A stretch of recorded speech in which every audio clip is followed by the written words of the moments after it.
শিক্ষক নিয়োগ মামলায় দাগি শিক্ষকদের তালিকায় নাম রয়েছে বালুরঘাটের তৃণমূল কাউন্সিলর দীপান্বিতা দেব সিংহ।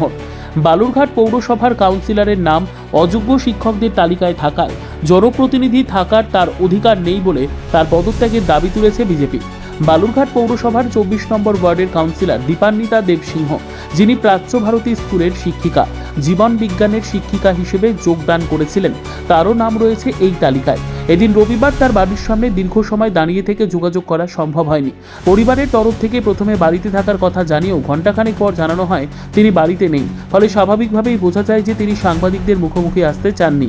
এদিকে অযোগ্য শিক্ষকদের তালিকায় দীপান্বিতা দেব সিংহের নাম থাকায় জনপ্রতিনিধি হিসেবে তার কাউন্সিলর পদ থেকে পদত্যাগ করা উচিত বলে দাবি করেন দক্ষিণ দিনাজপুর জেলা বিজেপির সাধারণ সম্পাদক বাপি সরকার। এ বিষয়ে বালুরঘাট পৌরসভার চেয়ারম্যান অশোক মিত্র জানান, তালিকায় কি রয়েছে তা আমার জানা নেই। পাশাপাশি তিনি বলেন, বিজেপি কি বলছে তার উত্তর দেওয়ার প্রয়োজন মনে করি না। দেখুন, এই বিষয়টা এখনও পর্যন্ত আমার কাছে কোনো খবর নেই।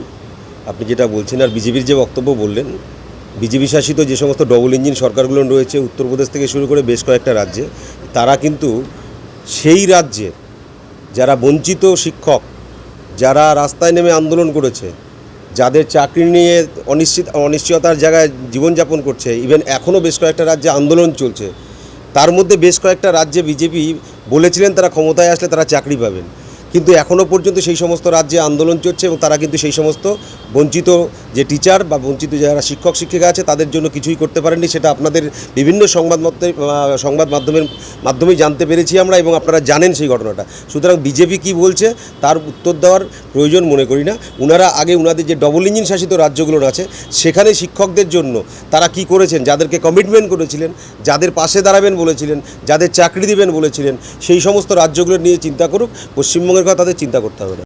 দেখুন, এর আগে ওনার নাম বেরিয়েছিলেন, তিনি অস্বীকার করেছিলেন। আজকে পরিষ্কার হয়েছে অযোগ্যদের তালিকায় তার নাম বেরিয়েছে। আমরা ধিক্কার জানাচ্ছি তৃণমূল কংগ্রেসকে। এইরকম একজন দাগি, যিনি আজকে টাকা দিয়ে চাকরি নিয়েছেন, যিনি অযোগ্য, আজকে তিনি কাউন্সিলর, এরকম অযোগ্য যারা ঘুষ দিয়ে চাকরিতে নিয়োগ নেয়, তাদের দ্বারা বালুরঘাটের মানুষের পৌর পরিষেবা পেতে পারে না। সেজন্য আমরা দাবি করব যত তাড়াতাড়ি সম্ভব ওনাকে পদত্যাগ করবেন উনি, অথবা ওনাকে অপসারিত করা হোক পৌরসভা থেকে। নাহলে আগামী দিন ভারতীয় জনতা পার্টি এই নিয়ে বৃহত্তর আন্দোলনে নামবে। ব্যুরো রিপোর্ট, উত্তর বাংলা সংবাদ।